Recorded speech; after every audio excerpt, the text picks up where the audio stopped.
हम किशोरिया सबटा के प्रणाम करै छी।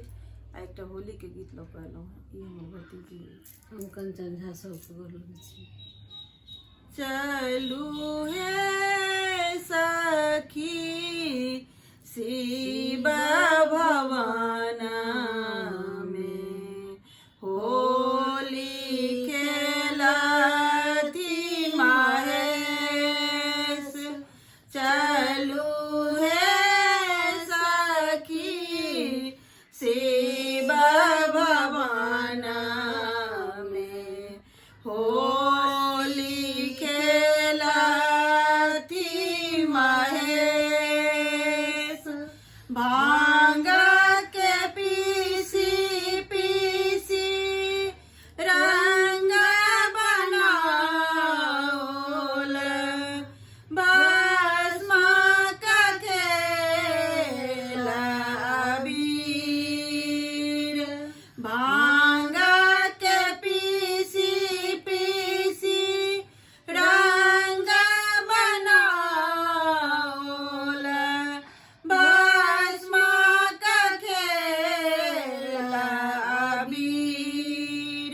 चलू हे सखी शिव भवन में होली खेलती महेश।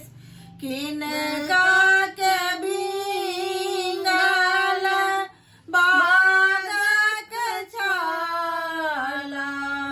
किनका के भिंगल चीर। किनका के भिंगल चीर। चलू हे सखी शिव भवन में होली खेलती महेश।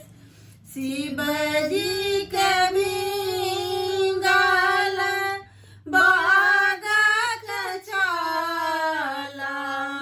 गौरी के भिंगल चीर।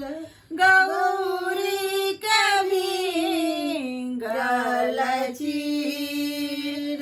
चलू हे सखी शिव भवन में होली खेलती महेश।